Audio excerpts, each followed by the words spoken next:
Most people think the most dangerous moment in their career is the day they get fired. It isn't.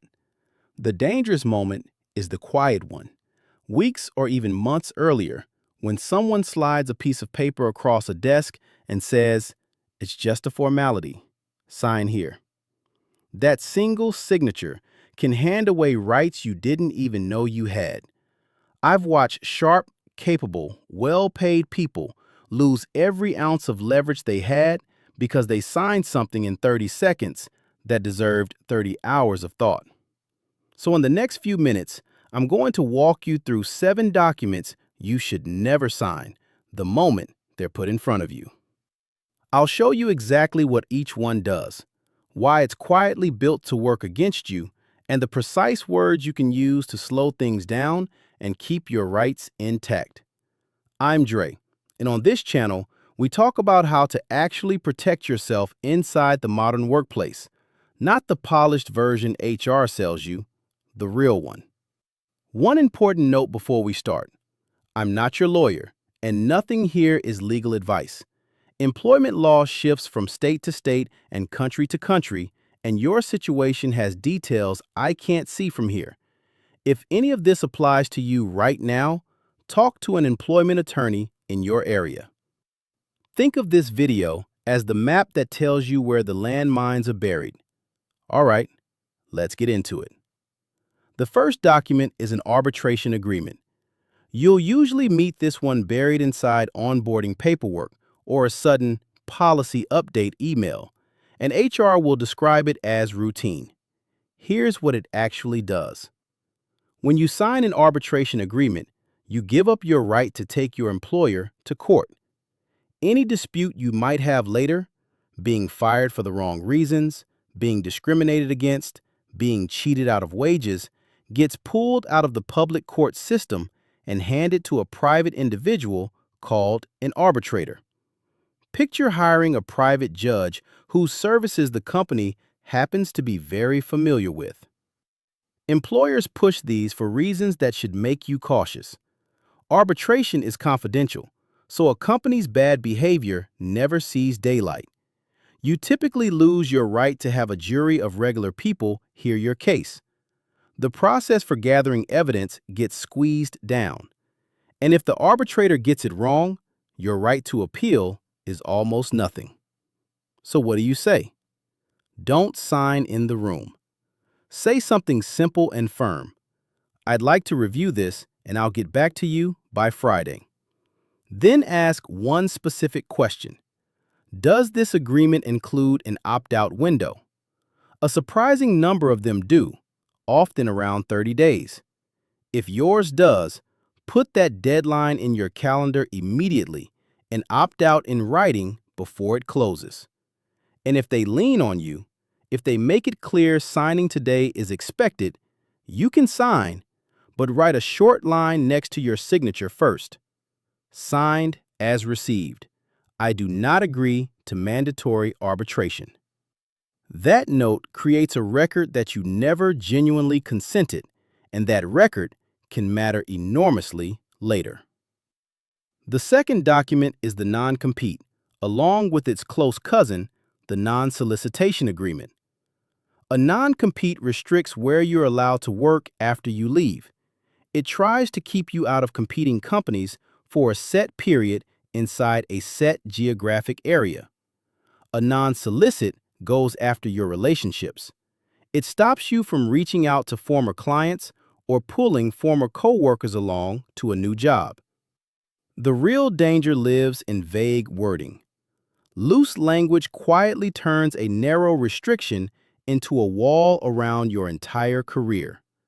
Watch for phrases like any business of a similar nature, or any client or prospective client of the company, or a definition of confidential information, so sweeping it swallows the ordinary skills and knowledge you'd carry into any job in your field. Sign the wrong version, and you may have agreed not to work in your own industry at all. What do you say instead? Before I sign, I need time to review the scope, the geography, and the duration of these restrictions. Then treat it as a negotiation, because that's exactly what it is. Ask them to shrink the territory, shorten the time period, and name the specific clients that are genuinely off limits instead of all of them at once. And if a company truly wants to limit your ability to earn a living after you leave, ask them to pay for that through severance or through what's called garden leave, where they keep paying your salary during the restricted period. One more thing worth knowing. A growing number of states and countries have moved to limit or outright ban non-competes, especially for workers below certain income levels, and the rules keep changing. So before you sign one, it is genuinely worth a conversation with a local employment lawyer. There is a real chance the agreement in front of you isn't even enforceable. The third document is a severance agreement. Strip away the friendly packaging, and a severance agreement is a trade. The company gives you money, and in exchange, you sign away your right to sue them. That part is called a release of claims. Here's the trap. The claims you're releasing might be worth far, far more than the check you're being offered. Claims for discrimination, for unpaid wages, for being terminated unlawfully.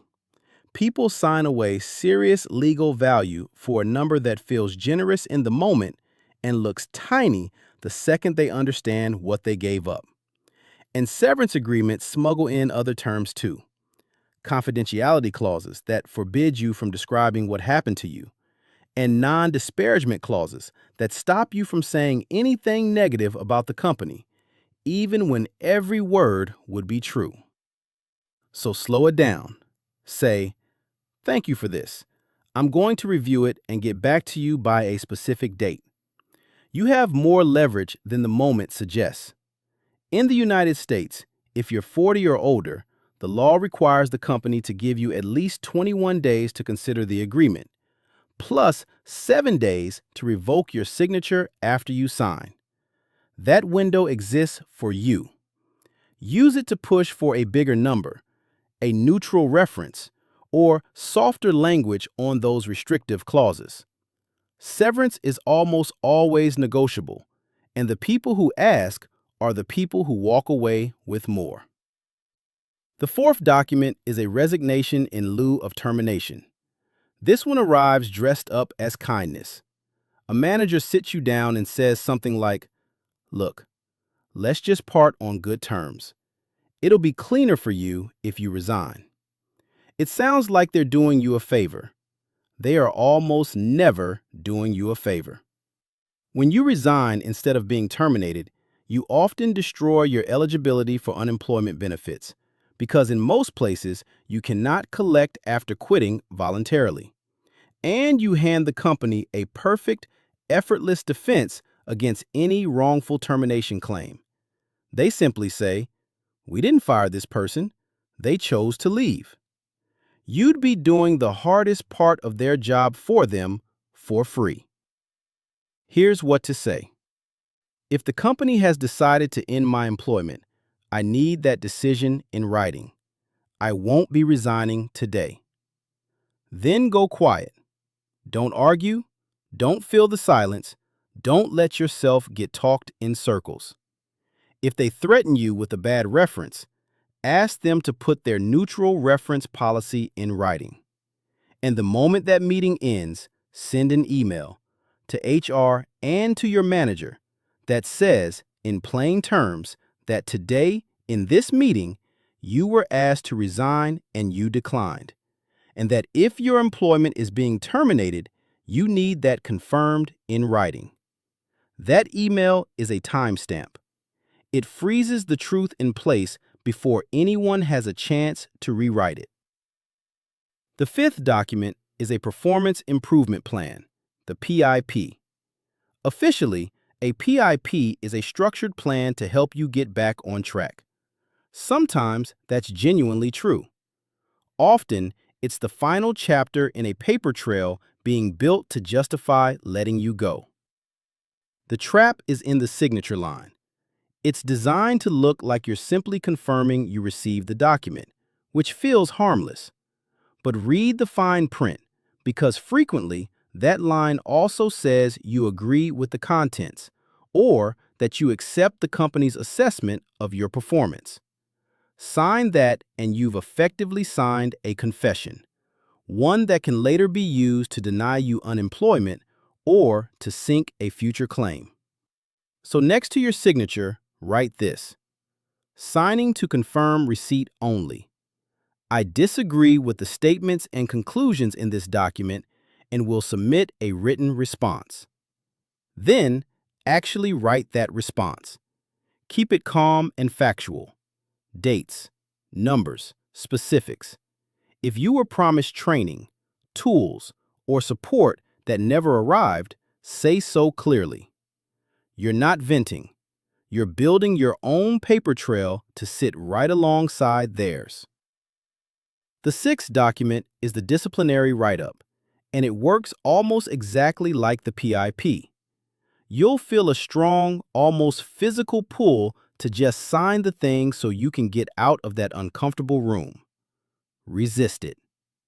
Write-ups often contain pre-written sentences like, I take full responsibility for my conduct, or I acknowledge that I violated company policy.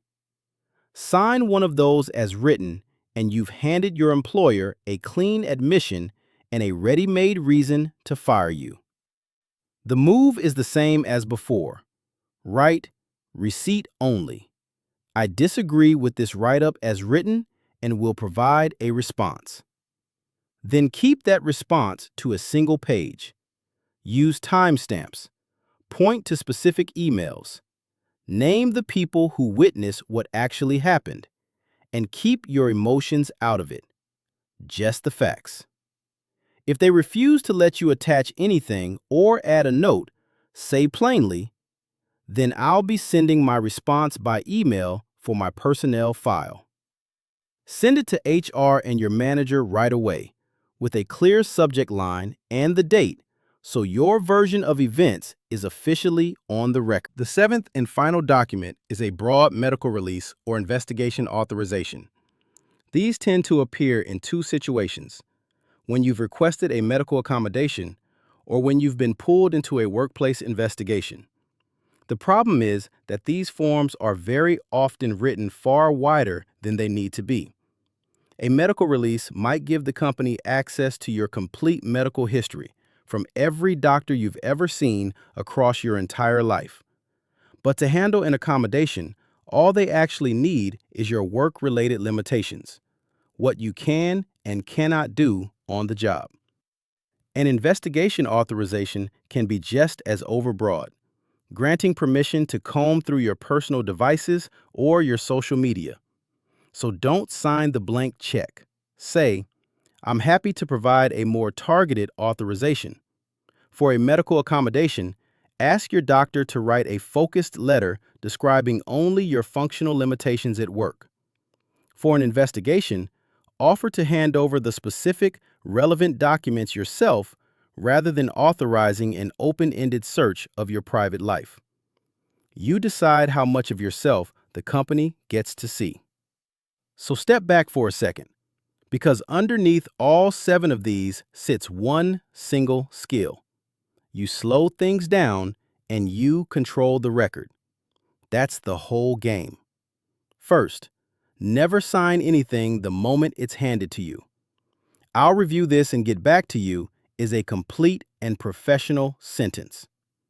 Second, whenever a signature is being forced on you, add clarifying language like receipt only. Third, when something on paper is wrong, correct it in writing with a calm, factual rebuttal. Fourth, never let an authorization be broader than it absolutely has to be. Fifth, guard your leverage. Don't resign because someone pressured you into it. Don't admit to things you don't actually agree with. And don't sign away real legal rights for nothing in return. None of this makes you difficult. It makes you the person in the room who can't be rushed. The signature is yours. Treat it like it carries weight because it does. If HR has put something in front of you this week, tell me about it in the comments. Just the type of document, no names and nothing confidential, and I'll do my best to point you in the right direction. And if this video gave you even one sentence you can use the next time someone says, "Just sign here," do me a favor. Hit like and subscribe so the next one finds you too. I'll see you in the next one.